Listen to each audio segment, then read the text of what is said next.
Hello, everyone. All right, welcome. Let me get your names down.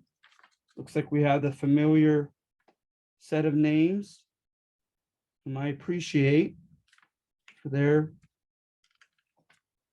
um, their faithful attendance. Hello. Hello to both of you. Thank you. Hope you had a nice weekend. All right. Yes, absolutely. Good afternoon to you as well. And yeah, I appreciate you guys being here. I really, really do. All right, Marina, thank you. Okay, so moving on to this one, right? We're doing World War One. I wanted to give some context to the war, all right, and then I want to go into the argumentative thing that you are becoming accustomed to by this point, right? So when you look at this map, you see the major powers involved. Not necessarily all of them, however. You see, right? You see France. They're second to Spain only in Western Europe. You see Great Britain, England is the lower half of that right island.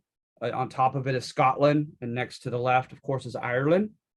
So you have England and France above and below one another. And you also have Russia, also in purple on the far right, so far to the right that it's considered Eurasia, right? And then you had the Central Powers that were largely contained in Central Europe. You had Germany, which had just become a country as recently as 1870 or 1871, and the Austro-Hungarian Empire, known as the dual monarchy. When you look, I would highly recommend, if you have the chance, BBC, PBS. Those are the two channels that I recommend the most. As far as a documentary on World War One, by all means, if you can get your hands on that and have time to this week, I would recommend doing such. Not that necessarily that it'll enhance your grade for this week's assignment, but it's intriguing. It's just absolutely intriguing. It's the first war that was documented in some of it in moving picture and with modern photography. They did the daguerreotypes for the Civil War, Crimean War, Spanish-American War, but not like this. This is the beginning of like the way that they did video clips of World War II and thereafter. All right, and it's just it's also incredible. One of those two, the BBC or the PBS, I was watching it, and it shows this regiment of men, right? And I used to have that memorized, and I don't any longer. I apologize, but I think it goes like regiment, then battalion, then division. So regiment, as far as my memory goes, I want to say it was about 250 men. They're sitting there posing for the camera, smiling for France. And they went to the trenches, right? Trench warfare would become the most salient. It stands out the most, picture of this war. And it says all those standing in front, all the officers, were dead within a week, smiling into the camera. It's just very sobering. The mass carnage that occurred in World War One. All right. So looking at it, we want to go back, right? And of course, that's a subjective thing to do, is to look back and say, okay, how, why, what caused it to happen? And I am not giving you anything that even approximates being profound. Is the basic interpretation that I received in the 90s. And I apologize that I have not read up to date in my historiography and my history interpretations to be better up to date. I'm sure they've devised logically, factually, something to add nuance to this simplistic narrative. But a lot of them, right, supposedly in the old narrative, at least, were isms, right? So one is you have imperialism. And I mentioned that at first, right? So you have these countries that become industrialized. It's known technically as the second industrial revolution, but it's the major one. It's the primary one. So in the late 1800s, known in Europe as the end of the century, the fin de siècle, these superpowers just really absolutely climb light years ahead of of other countries. Okay. And so what it does is it has repercussions, right? It has repercussions for culture, politics, etc. It's happened so often, right? It's a sad it's a sad axiom is that there's no meekness, very little meekness with major economic military powers in human history. There, and remember, being meek is that you're gentle and kind with the strength that you have. No meekness at all. A bit Darwinian, but oftentimes in a bigger country gets the material means to acquire more resources, more land, etc. It does tend to impose its will on, quote, weaker countries. And this was no different. This was a glaring example of that. So England, right? They boasted in the 1800s that the sun never sets on the British Empire. In 1707, England united its realms under the crown and called it Great Britain, named after Britannia, the ancient name for England given by the Romans. Okay, so Great Britain, right, includes England, the country above it, Scotland, Northern Ireland next to them, Canada, Australia. At this time, they have India, East India. Of course, they had until the 1780s, the United States. They still have Canada, as I mentioned. It was just amazing. Canton section of China, etc. And of course, they're going to take Egypt in northeastern Africa and South Africa. Okay, so at any rate, they were just a lion devouring its poor prey. And then you had France, and France took over everything except Egypt in the Maghreb. The Maghreb, right, was known as the West to the Arabic community, but it was the Arabic-dominated Africa above the Sahara Desert, right? So Algeria, Morocco, Libya, okay, etc. So France began to colonize that area, all right? France almost fought with England at a place called Fashoda over the Nile River, but backed down, okay? France also momentarily received permission and alliances with some of the leaders of the Congo to claim the Congo. And that's going to revert instead to Belgium. And Belgium will take the Congo in Africa. And then, of course, you had Austria-Hungary. And, you know, Austria and Hungary, modern day and before the 1800s, were relatively small geographic areas, right? And they were both, the Austrians and the Hungarians, primarily Germanic speaking, Roman Catholic, fairly relatively light skinned,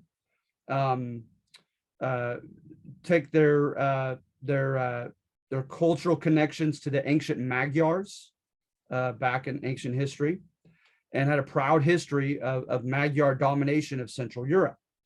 But back and forth, different countries in Central Europe took exception to this, right? Mainly the Polish community.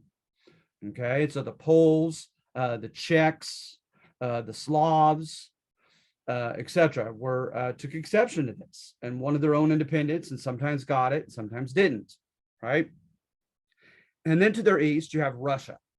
And of course, right, it was used to be called Kievan al Rus, and it was a pretty small geographic spot surrounded by a plethora of different countries.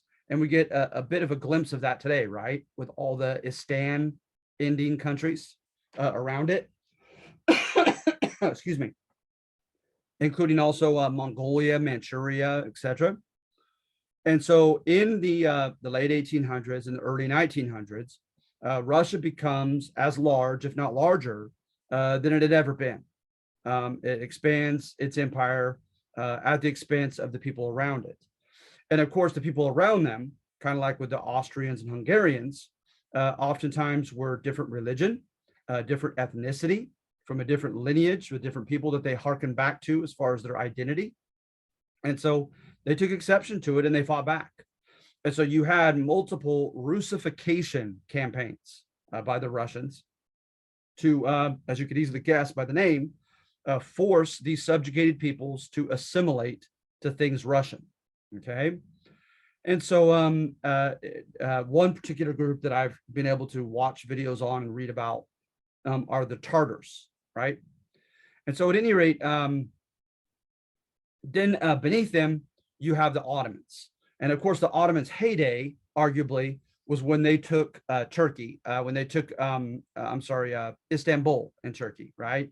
The connecting city between Europe and the Middle East or Asia, along the eastern end of the Mediterranean and the Bosporus Strait. And so Mehmed II, Mehmed the Conqueror, took that, became very known for his progressive sophistication. They had like a renaissance, more than one. We're at the forefront of technological improvements, the forefront of, in many ways, in knowledge, in the arts and sciences, etc., and in their culture. But now, right, people were beginning at the beginning of the 1900s, beginning to call the Ottoman Empire the, quote, sick man of Europe, right? They were just, they'd become, it was just the story, like the story of so many countries and empires' demise. You can't stay on top forever. And so they stayed, they held their ground for hundreds of years, for centuries. But they, a myriad of factors caused them to decline. And so now, as you might guess, the question arises, right? How do we facilitate the diminishing territories of the Ottoman Empire? These countries that are, and peoples, these ethnic groups, right, that are do not identify themselves as Ottoman Turks, right? So, for instance, Jewish people, right, different religion, different lineage, history, identity, culture, looks, etc., right? The Arabs, right, etc. And so they said, you know, how do we do this? And do we allow them to win and gain their independence? And of course, according to the, you know, the culture of the day, the hubris, the arrogance of these European powers, they decided, no, don't be silly. It's just a matter of time that one of these weak little new nation states is gobbled up by someone. So we might as well dictate now by whom they'll be gobbled up. So as the Ottoman Empire began to crumble, they unilaterally, not unilaterally, that's one person deciding, right? But they arbitrarily, right? No one gave them that authority, but themselves. These Europeans met in Berlin and in Vienna and made major decisions, carving out Africa, Asia, and these other, in the Balkans, as I'm talking about here, in the as if it was theirs to carve out and decide upon, right?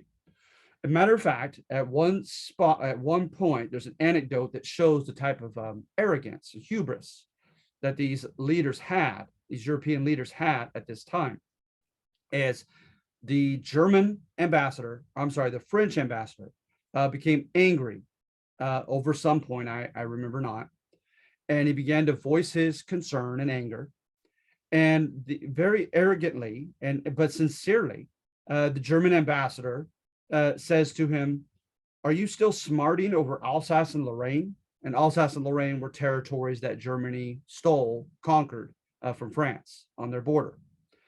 And he says, "Why don't you take Tunisia, a ripe fruit plucked for the taking?" So basically, right? Oh, you're still angry with us with conquering some of your country, France?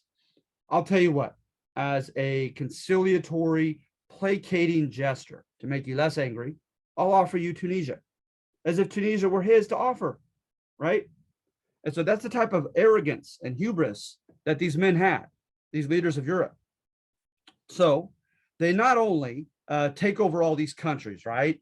And it causes friction and anxiety amongst one another, because after the Napoleonic Wars, they did not want to see another Napoleonic bully on the continent of Europe for as long as they could. So hence they called something the Concert or Agreement of Europe, right? And in this notion of the Concert of Europe, it was a beginning of kind of a UN and NATO if you will, in one, is a political and military body, right? In which they would adjudicate disputes. Remember, adjudicate means like to referee when two countries are fighting with one another. But remember, this is just for Europe, not for anybody else. So they would try to arbitrate disputes. And if one country became too big for its britches, so to speak, right, the others would, by any means necessary, put that country in its place, as they had to do so against Napoleon and his France, right? So in this narrative, as some of you may know, by the first decade of the 1900s, the country that unified and became a country much later than the others, and along with that, took territory from nearly all its neighbors that touched borders with it. They took Holstein and what was it? Liechtenstein. They took lands from Denmark, Liechtenstein, France, Belgium, etc. All their little neighbors and big one like France, right? Taking Alsace and Lorraine. And they also just took off in their industrial revolution. Okay. Then to make matters worse, a guy named Admiral von Tirpitz, right, made the news by publicly announcing that Germany was going to eclipse England in becoming the #1 naval power in the world. Now, why would they do that? Right? That's unnecessarily poking the bear, if you will, right? And according to the old narrative, England was enjoying one prime minister after another its, quote, splendid isolation from the drama of continental Europe as an island just off of it, right? But as things began to progress, England became supposedly so threatened, right, by Germany in particular, that her diplomatic leaders moved out of that splendid isolation strategy and decided to team up with France and Russia. Okay. Now, in teaming up with France and Russia is you have, right, these geopolitical contingency alliances. I know that's a mouthful. Remember, geopolitics is when you look at the map, right, and you look at the pivotal areas on the map for your country, right? Areas in which you need resources economically, and areas in which you are vulnerable militarily, right, etc., or need to have an ally, okay, politically, etc. That's the geopolitical part. The contingency to me just means what if, right? You deal with the what ifs and say, what if Germany attacked us? What if they took, if they went into the Suez Canal and stripped it from the British Navy and declared a naval battle, a naval war against us for the Suez Canal in Egypt? Would we be prepared? So that's the contingency part, right? And then the alliances, you know what an alliance is. And so France and the German narrative has a lot to do with this drama, as France was smarting, was angry over the land taken from her by Germany and by the German invasion of Paris and the conquest of Paris in the Franco-Prussian War. Now, at that time, right, in the 1870s, Germany was just beginning to unify, and they had different states. And the only ones I could think of right now are Saxony, Bavaria, and Prussia. Okay. Prussia was the main military power. The Prussian army, right, was the one that became renowned for defeating Napoleon's army of France. Okay. So they were the military top dogs, right? So the Prussian army invaded and conquered Paris. And the prime minister had to flee by way of an air balloon, a hot air balloon. And it was humiliating to France. So supposedly it was a common term in French politics was revanche. revenge, getting some type of national dignity back in avenging these wrongs perpetrated by Germany, her bully neighbor to the east. So Germany, or France, was the first one to begin, I think, from what I remember, arguably, this contingency geopolitical alliance game, like high school kids, right? So they tried England right off the bat. And England said, nope, nope, not falling prey to that. We don't want to get sucked into a war because of France. So then they went to Russia.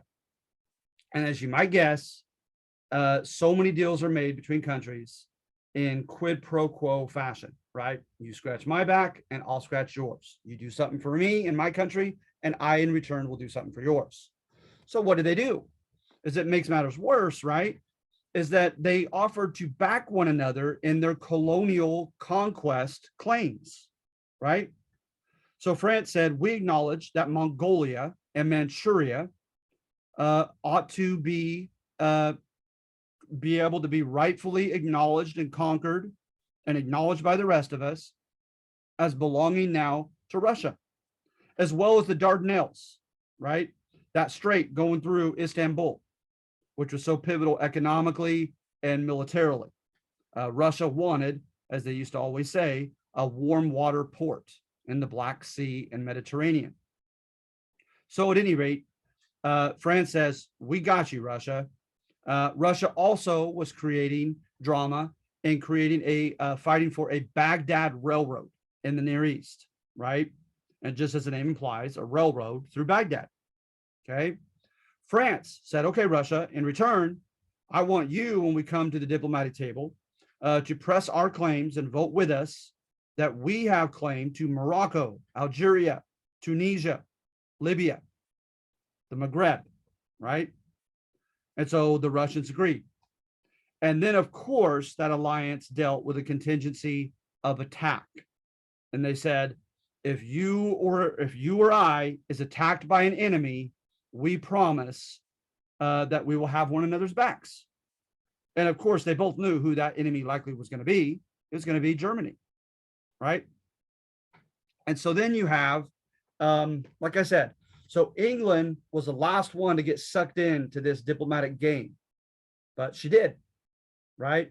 And it's probably not a coincidence that it happened shortly after von Tirpitz declared a naval race between Germany and England. England was not having that.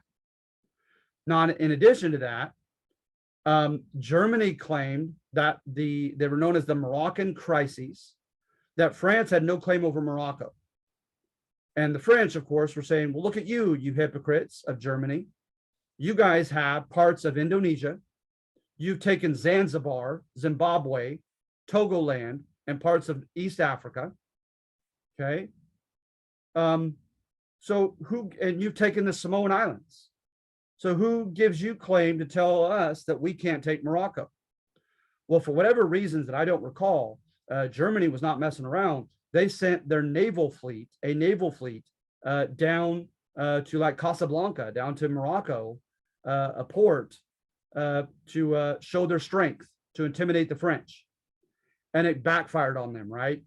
To the British, to the Russians, to the others, right? It looked like Germany was trying once again to bully poor France. And so, but never mind the poor Moroccans, right?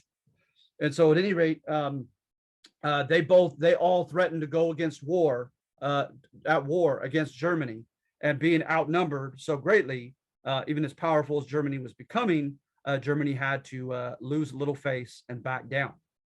Okay. Remember also, this is the first decade of the 1900s. So like the 1890s and the assignment with overseas imperialism that you did 2 assignments ago. Remember that our people like Hoganson and other historians contend that there was a zeitgeist, a spirit of the age at the end of that century that was riddled with social Darwinism, right? And that as a leader, a political and economic leader, that you had to look and appear strong, tough, manly, right? Lest you get bullied by your neighbors and others.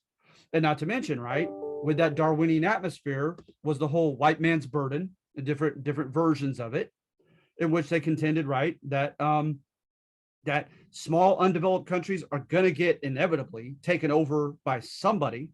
So it might as well, as a lesser evil, be us, right? Will help develop their economy and infrastructure and culture, et cetera, and modernize them as a people, et cetera, et cetera. All these nice justifications, right? And then at the bottom of this narrative, right, are the poor people that are getting colonized, right? Well, in the end of the 1800s, the Greeks, the Italians start forming in late fashion compared to the others, their own unified country instead of different provinces, right? And in doing so, they really spread through literature, through academia, but also just through culture, through people who are not going to school. The notion of nationalism, right?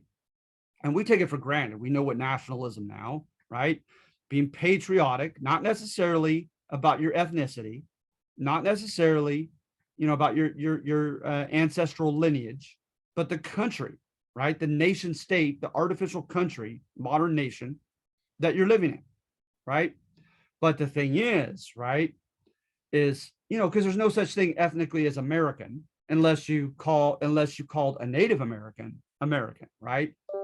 Otherwise, it's a plethora of different, immigrant lineages that have come here, but not so with these colonized people, right? They largely they wanted both a nation, a national identity, and their ethnic identity to coalesce into one.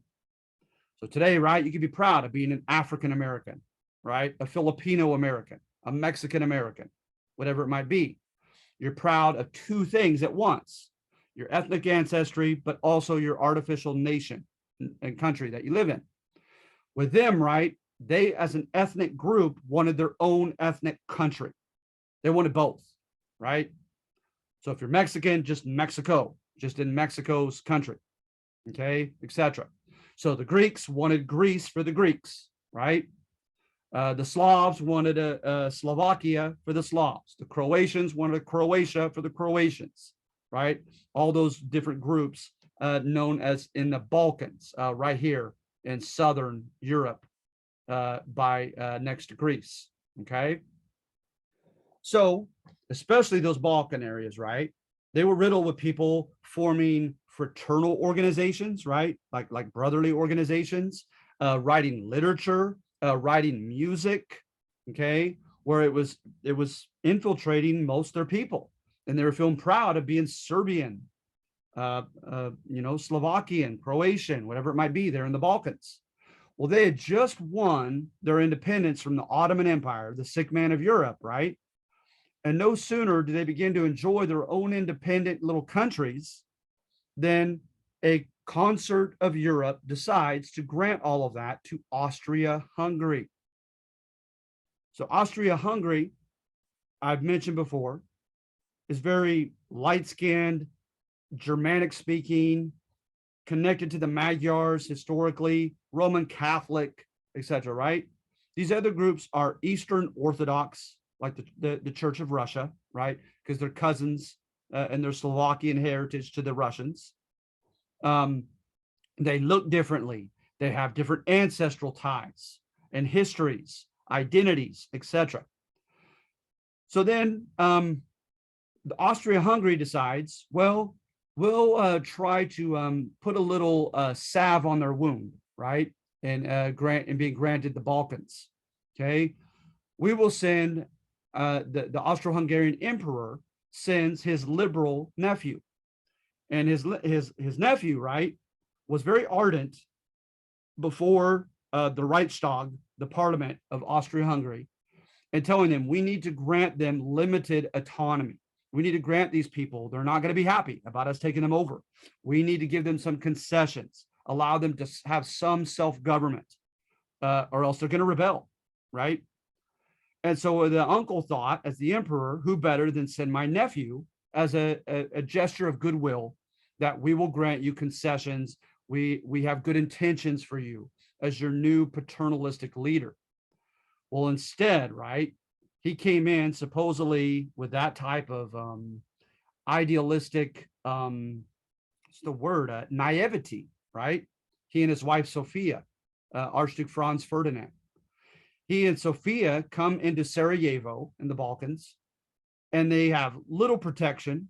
They have no cover to their car. They're waving to everybody, expected to be embraced, etc. Right? And there was a Serbian terrorist group that a young man named Alexander Princip was a part of, and he tried to blow up the Archduke's car and got the one after it instead. And then he just got lucky. Sadly for the Archduke and his wife, Sophia, they took a wrong turn into a cul-de-sac, infamously. And as they're trying to U-turn, he happened to be dejected, having given up at a coffee shop, about to take a cyanide pill. And he found them, ran up to them, shot them point blank, and killed them. Okay. So then at that point, the uncle is surprised. He's furious, right? He's going to show his might toward the Serbian people of Sarajevo, especially, and the members of this blockade group, as the press quickly brought that information to light, because Princip was immediately arrested and interrogated, right? So at any rate, he didn't live long in prison, but that was a shot that helped start World War I, right?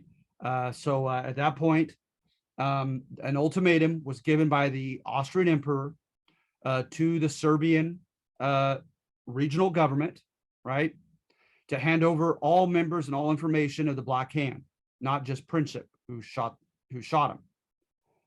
They, however, as you might guess, being a Slovakian people, received assurances of an alliance with Big Mother Russia, who was smarting against Germany for years and allied against her for years now, right? So Russia says, don't worry, we got your back, Serbia. You don't have to hand anything over to the Austrian government. If we have to go to war against Austria, we will. But Russia, they were no dummies, right? Tsar Nicholas II. He knew that once Austria went to war with them, Austria would call on her Germanic big brother, Germany. And even mighty big Russia knew that she would have her hands full and more with Germany. But yes, you can guess it. She knew she would not be alone, right? And she said, okay, now's the time, France and England, to have my back, right? And Mother Russia had no fear, because France and England had vowed to fight any common enemy along with Russia, which in this case would be Germany and Austria, right? So this all happened in the summer of 1914. By August, they were fighting. And if you look at the documentaries, right, it's crazy. The almost euphoria that you see in the videos of people gathered in the city plazas, right? In Berlin, in London, in Paris, in Moscow, etc., right? Just absolutely like just euphorically happy that they're about to go to war against their enemies. And you had writings, right? Like Friedrich Nietzsche and others that became, were still highly in vogue at that time, that that Europe had become too decadent, too morally, lazy and pleasure seeking, and that they needed to return to their primal military roots, and it would bring back the best of their country and of their people, etc. And of course, as you may know, studying World War I at all, within 2 years, from 1914 to 1916, especially 1917, right? Because the war will be from 14 to 18. It's a 4-year war. But by halfway, or at least 3/4 for sure, into this war, you will notice ample evidence of an absolutely 180-degree turn in public opinion. You're going to have mutinies, right? Military uprisings against their own leaders in virtually every country's armed forces. You're going to have protest movements back in their homes. You're going to have um, politicians changing their rhetoric from telling them war, war, war, victory, victory, victory, to peace, peace, peace. We'll end the war as quickly as possible. It's just crazy. The 180, right? The complete change of public opinion that will ensue just within 2 to 3 years because of the carnage of World War I, right? And with this, right, is one, the common interpretations for the carnage of the war, right? Nothing new here. I'm sure newer history books will tell you something that I don't yet know, because I teach U.S. history, and I, as much as I enjoy World War I haven't read a book on such in literally in a few years. But at any rate, what they would say in the past, at least, as one was, there was pretty good parity, right? When you look at numbers of troops, when you look at access to technological, like cannon, rapid fire guns, artillery, etc., they were pretty even. There was good parity, right? So that you're not going to get a one-sided, quick victory by anyone over the other. Okay. And then secondly, what they contend is that they used obsolete, right? Remember, if something's obsolete, the conditions in time have changed to such a degree that it no longer is relevant or useful, right? In that future age, is they used supposedly at the beginning of the war, at least, obsolete tactics, right? Like cavalry charges, right? Men on horseback charging at another army. Okay. That's just one example. Simplistic flanking things that we did so often in the Civil War of the 1860s, right? Where you simply, like Alexander the Great or others, where you go for one side, they lay out in a flank, you go for one side as a feint, or the middle as a feint or fake, and you try to go around them quickly and cut them off and curl in by getting around one side of their lines, right? That's old school tactics, right, of trying to do stuff like that. And you can't use, they say, archaic tactics with new machinery. So the obvious example, right, is the cavalry charge at machine guns and tanks, right? That's not going to do too well. Barbed wire, right? Trying to attack in no man's land, as it was called, between one set of trenches and another set of trenches, right? And they have this no man's land in between that's filled with mines that will blow up the second you step on them, hundreds or more of them, barbed wire to get stuck in, and sporadically machine gun nests to fire a machine gun at you. Good luck and running out of your trench and running 200 yards out in the open, trying to make it to the other trench. So they tried, these old school tactics, and they had new machinery now. And it not only helped bring about a stalemate where no one was winning for so long, but it also brought about carnage, men just being led to their deaths, right, in World War I. This is one of the first, if not the first, modern war in which you are going to get a lot of literature and a lot of publicity about something that we would later call perhaps PTSD, right? And they have old black and white footage of men who had been for months stuck in the trenches, right? And day in, day out, explosions of shells just feet from them, blowing up their comrades, but not them. And just all the, what was the famous book that we had to read in high school? All Quiet on the Western Front, right? Just depressing as heck, anti-war novel about all the horrific things faced by the average soldier in a trench. And so they pull some of these guys out of the trench, and they have these tics where they're almost like a stroke victim, with one half of their body constantly shakes, or even their head constantly shakes, and they can't stop. And that's just one example of a myriad of things, of symptoms that were demonstrated by veterans and survivors of World War I who were psychologically and physically certainly never the same for the rest of their lives. It was a barbaric war. So at any rate, when you have that go on, okay, you have your 14 points. So if you have time to look at those, right? I'm trying to save time here because I've already had 44 minutes, over 40 minutes, and I haven't even gotten to number one. But note, right, that Woodrow Wilson, in his primary sources, not his, let me take that back, but in primary sources written about him by people. Remember, primary source just means written by a contemporary at that time, right, of whatever topic you're doing. People who knew him, people who interacted with him in the White House, etc., right? They depict Woodrow Wilson as being a very kind of self-assured and kind of smug and self-righteous liberal, okay, who felt right off the bat a sense of arrogant disgust toward all the powers fighting in this war, and saying that it could have easily been avoided, that there was no grand purpose on anyone's behalf for fighting it, and that they ought to let him draw conditions for peace. Okay, so he was that kind of guy, right? He felt very reassured that he knew what was best on many matters, including what was best with this World War I drama. So, for instance, early in the war in December, they're known just simply as the December letters.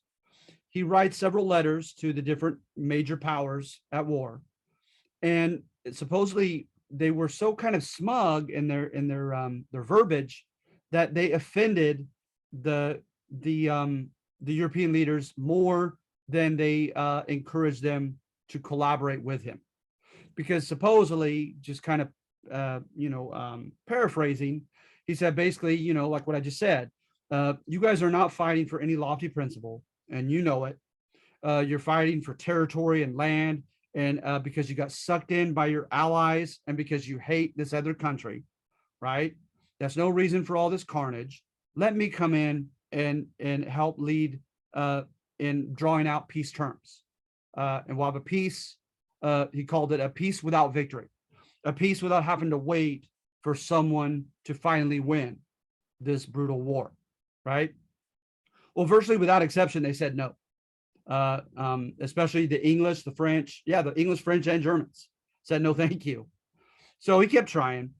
And at any rate, right, to his defense, from 1914 to 1917, we stayed out of the war. When he ran for re-election in 1916, literally, that was part of one of his major slogans, was he kept us out of the war, which is true, right? But some things happen that draw us into the war, okay? And so, for one, right, you had, along these famous reasons and so forth, is you had the fact that we had a lot of money owed to us by England. That's just a fact. And Wilson did not like to talk about it because he sure as heck was too proud, right, to admit that he wanted to get pulled into the war just to make sure that America got her debts paid back to her, right? Helping England because England owed us so much money, right? So that was kind of hushed, but that was a fact. And that was something that he had to consider, is that a lot of the English government and the major English banks owed our government and our banks a lot of money. And secondly, right, in his studies, he had reason to feel more in common with his values as an academic with the liberal, more modern countries of England and France. Okay, so you'll take a look at that on number one, is look at why, okay, he felt like England and France were lesser evils than Austria, Hungary, Germany, etc. Right? And so to him, right, he wanted the more liberal.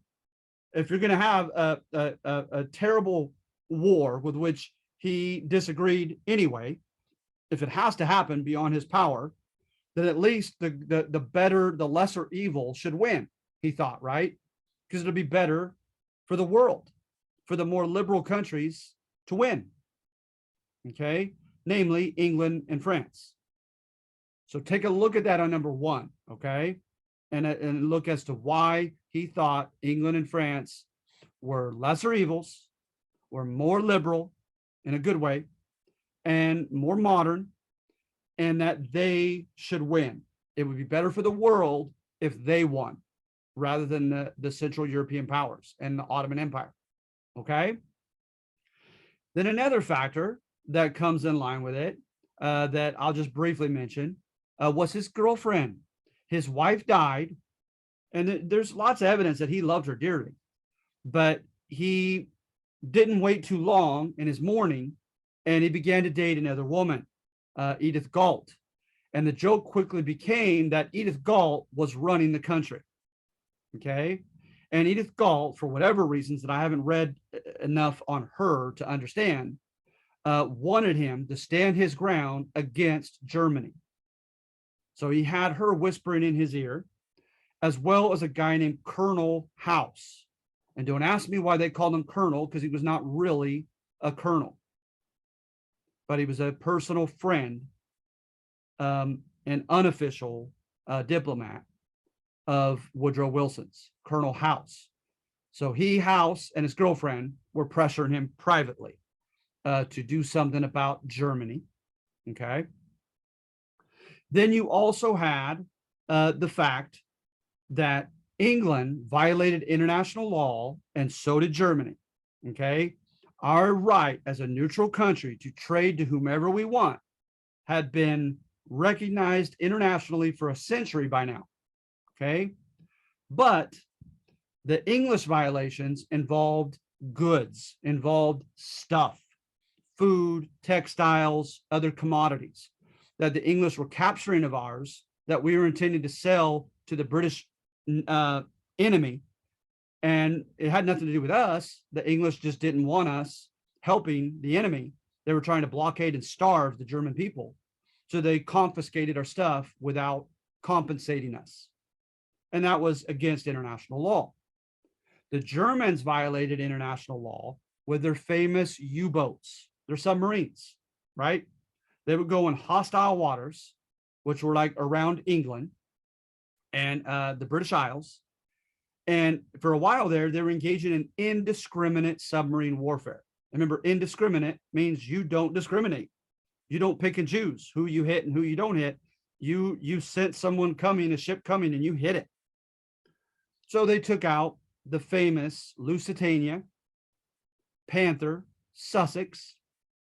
And so finally, Woodrow Wilson gives an ultimatum to German government and says, if you sink another ship that has American citizens on it, it'll mean war.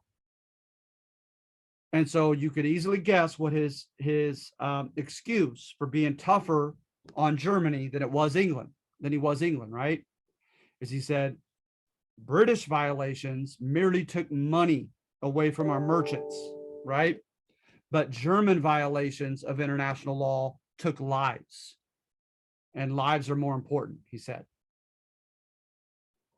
So it worked for a limited amount of time.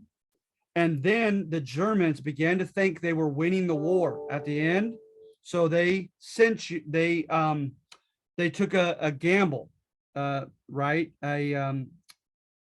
Just a knowledgeable gamble. They decided to reinstitute some indiscriminate submarine warfare, because they thought by the time they hit a ship that drowned and killed American citizens, and America declared war and then raised her army and then brought men over to Europe to fight, that Germany will have won the war by then anyway. So that was their gamble. And of course, that didn't happen that way, right? So when they engaged in unrestricted submarine warfare, again, after the Sussex Pledge, after they sank the Sussex, they promised us they wouldn't do it again. So they reinstituted it, and we did not even wait.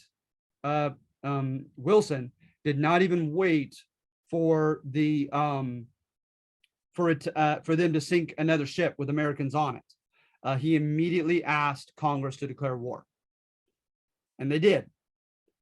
They applauded him. By then, there was a lot of pro-war rhetoric. We'd kind of switched and done a 180 ourselves, from being wanting to isolate ourselves from the drama to kind of wanting to get involved. And he supposedly had a sullen look on his face, and he said, don't applaud me. He says, I just signed the death warrant of thousands of American boys. So even as he asked Congress to declare war, he claimed that he was pushed to it. Oh, and then one more other thing that's in the popular narrative was the Zimmerman note, right? The Zimmerman telegram. That was a message from Germany to Mexico saying, if the U.S. were to fight us, if you fight against the U.S. and keep her occupied, we will grant you the land that America took from you in the Mexican-American War. And the American press got it, showed it to the public, and the public was furious over the Zimmerman note. All right. So we asked Congress to declare war, and then we raised an army. We had to go from a civilian economy to a wartime economy. We had a lot of people for the first time claiming conscientious objection, that it was against their religion and their beliefs to go fight. So we had drama with that. We had radical labor unions that were in the factories that were making the cannon, the first, well, I don't know if we were making the first tanks yet. I know France did, but at any rate, just making war materiel, right? We had some radical groups that rose up and refused to do work in the factories, or even worse, began blowing stuff up because they said they weren't going to make things that caused other people to be killed overseas. So we had to deal with that. The French and English put a French commander over all the Allied forces, including the new Americans that were arriving. And so now we had a French leader telling our men where to go fight and sometimes die. And Americans did not like that. For a long time, for instance, we were under Ferdinand Foch, F-O-C-H, of France. As far as the fighting, we are not, according to any of the European histories, attributed to have won any major battles that turned the tide of the war, that definitively helped win the war. I haven't come across anyway. Nevertheless, our numbers are attributed to Allied victory. That when we were fighting at the end in the Meuse-Argonne offensive, M-E-U-S-E, the Meuse-Argonne were to the Argonne Forest and the Meuse River, right? That we had 1.5 million American boys, they called us doughboys, fighting over there. And those numbers matter. That supposedly when Germany decided to surrender at the end of World War I, they actually mentioned American numbers coming in, and how they thought that it was inevitable that sooner or later, numbers alone, they would lose. So our numbers helped. They truly did. Helped turn, I don't know about turn the tide, but help put the nail in the coffin and help the Allies win in World War I. And then when it's over, Woodrow Wilson tries to implement a liberal plan for the country to avoid future wars. And take a look at those points that I have in this handout. Okay. And so, yeah. So the first one, right, you're looking at him having a pro-English and pro-French perspective. And then number two, the title says everything, right? As I just mentioned in the last 5 minutes, Woodrow Wilson faced so many challenges and not just challenges, but also responsibilities, right? That he supposedly had to violate his own beliefs one time after another. So number two, right? What we're saying is yes, Woodrow Wilson did not practice what he preached during the war, right? He did not practice what he preached. Nevertheless, right, he it's easy to practice what you preach if you're a professor. He was a Princeton and Bryn Mawr Ivy League professor of political science before becoming a politician. So yeah, he could be as liberal as he wanted. He could be, idealistically conservative, or not conservative. What's the word I'm thinking of? Consistent, right? And never contradict himself in what he believes in. But it's a whole other can of worms when you become an actual politician, much less a president of a huge country that's going to war. So number 2 is cutting him a lot of slack. It's saying he was not a hypocrite, right? He did not change when he became powerful or older, but that he simply had circumstances beyond his control, right? Push him into a corner and make him feel compelled to do what was practical or pragmatic rather than what he believed in before becoming president. Okay, so does that make sense? All right. Good, thank you. All right, and so are there any questions? You guys feel okay about this? Yes, sir. Okay, thank you. Well,